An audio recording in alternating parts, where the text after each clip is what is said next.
A ciência do bom viver. Capítulo 24. A carne como alimento. O regime indicado ao ser humano no princípio não compreendia alimento de origem animal. Foi apenas após o dilúvio, quando tudo que era verde na terra havia sido destruído, que o homem recebeu permissão para comer carne. Escolhendo a comida da humanidade no Éden, o Senhor mostrou qual era o melhor regime na escolha feita para Israel. Ele ensinou a mesma lição, tirou os israelitas do Egito e empreendeu a tarefa de educá-lo, a fim de serem um povo de propriedade exclusiva sua.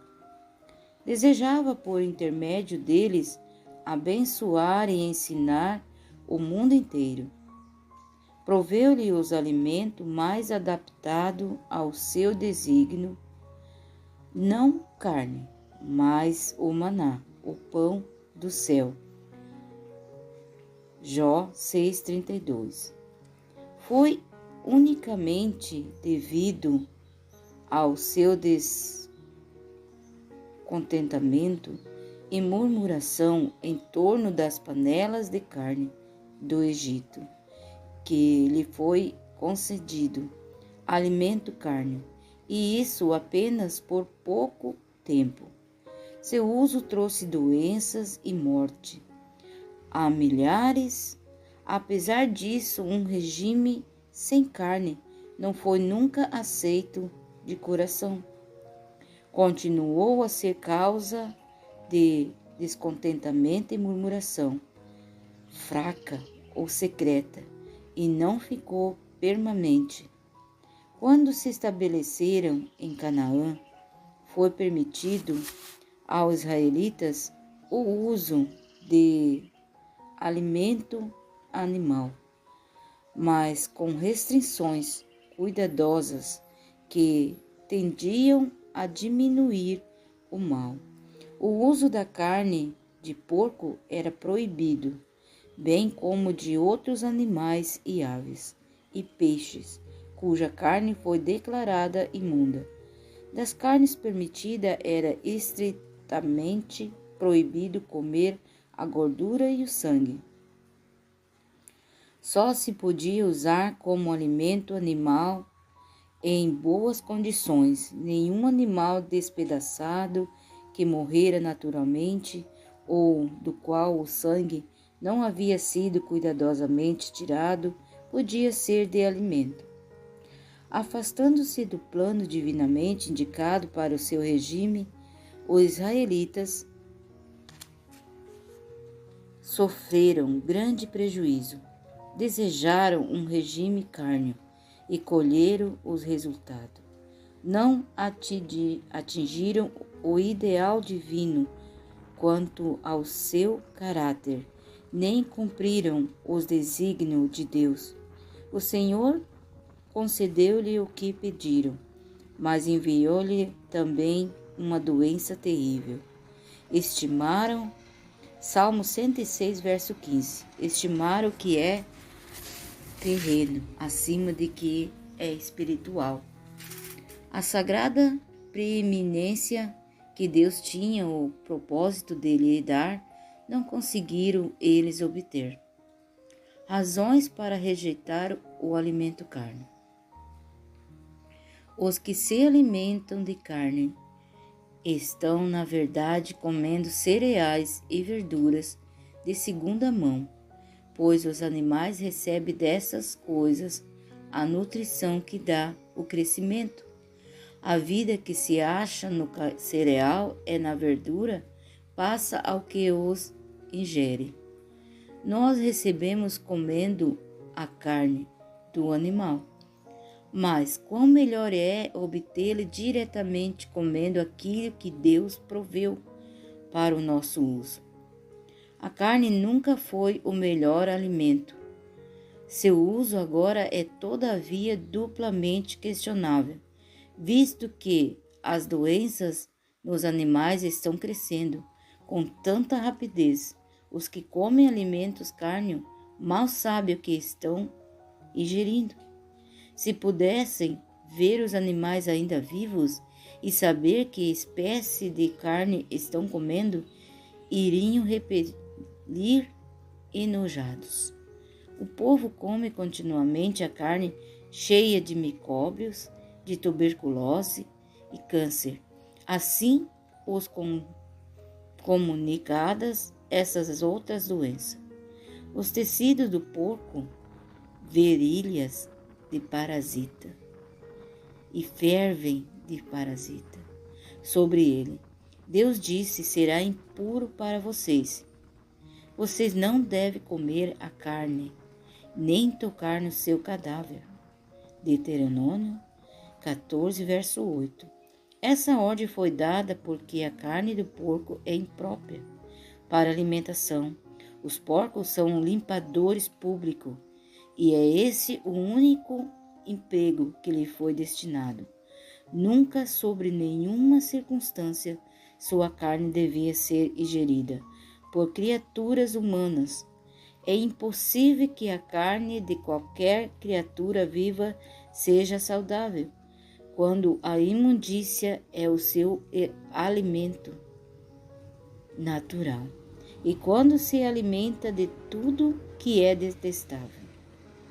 Muitas vezes são levados ao mercado e vendidos como alimentos animais que se acham tão doentes que os donos receiam conservá-lo por mais tempo.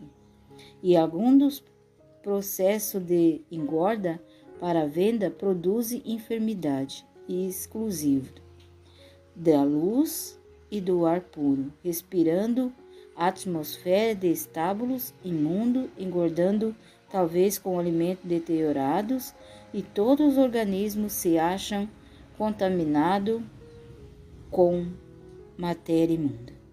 Os animais são muitas vezes transportados a longa distância e sujeitos a grande sofrimento para chegar ao mercado, tirados dos verdes pastos e viajando por fadigantes quilômetros sobre cálidos e empoeirados caminhões, ou aglomerados em carros sujos, febris e exaustos, muitas vezes previdos por muitas horas de alimento e água. Os pobres criaturas são conduzidas para a morte a fim de que seres humanos se banqueteiem com seu cadáver. Em muitos lugares, os peixes ficam tão contaminados com a sujeira de que se nutrem que se tornam causa de doenças. Isso se verifica especialmente onde o peixe está em contato com os esgotos de grande cidade. Peixe que se alimenta dessas matérias pode passar as grandes distâncias, sendo apanhado em lugares em que as águas são puras e boas, de modo que, ao seres usado como alimento, ocasiona doenças e morte naqueles que nada suspeita do perigo.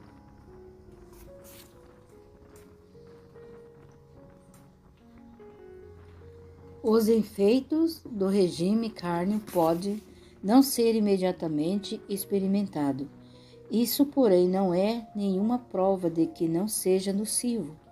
Poucas pessoas entendem que a carne que ingerem, o que lhe tem envenenado o sangue e ocasionado o sofrimento, muitos morrem de doenças inteiramente devidas ao uso da carne, ao passo que a verdadeira causa não é suspeita e nem por eles e nem pelos outros. Os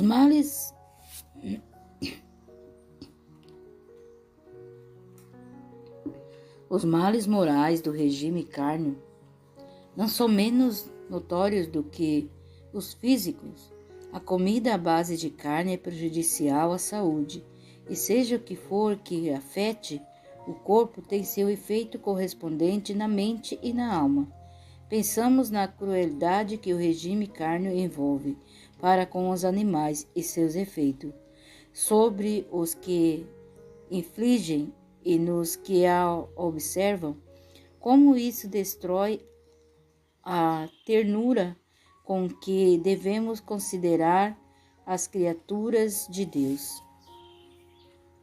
A inteligência apresenta por muitos animais irracionais chega tão perto da inteligência humana que é um mistério. Os animais veem e ouvem, amam, temem e sofrem.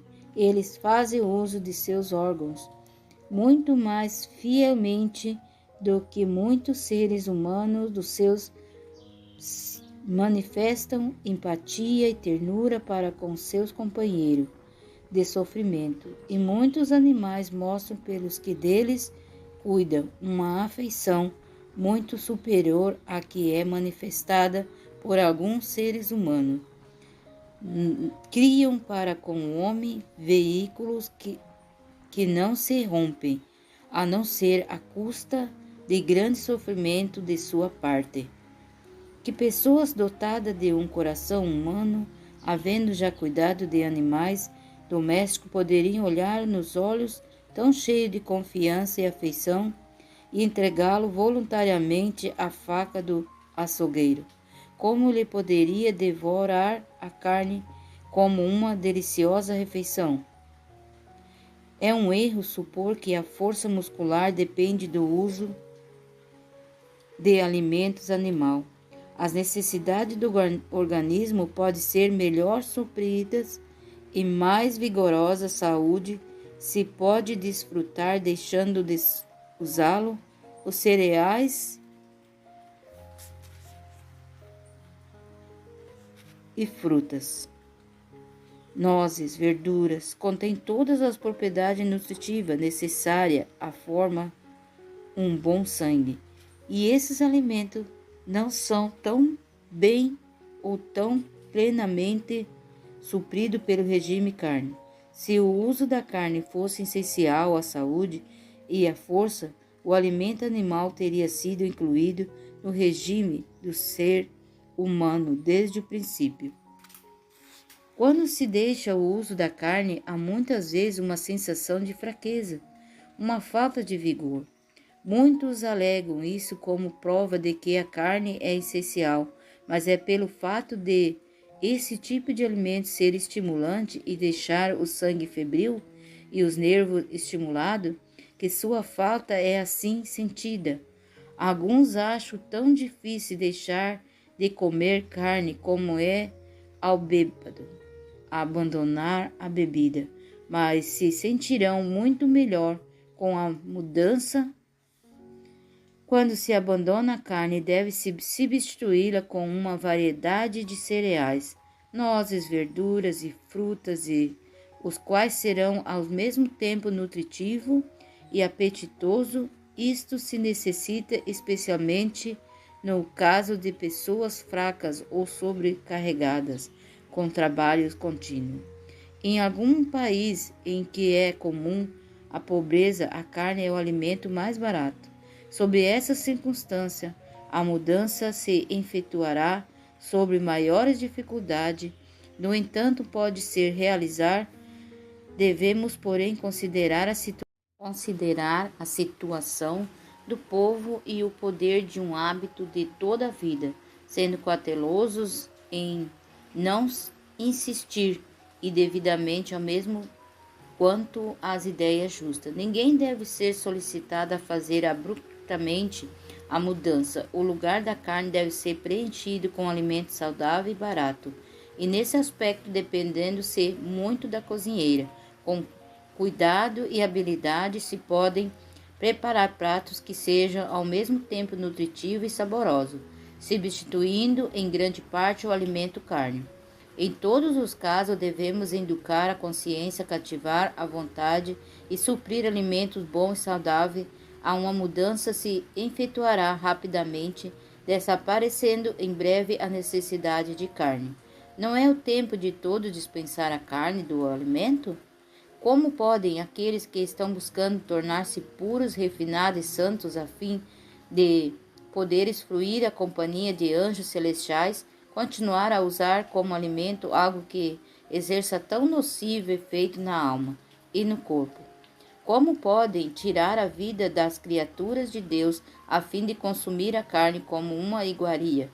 Volte antes à saudável e deliciosa alimentação dada ao ser humano no princípio e a praticar e ensinar aos seus filhos a misericórdia para com as mudas criaturas que Deus fez e colocou sobre os nossos domínios.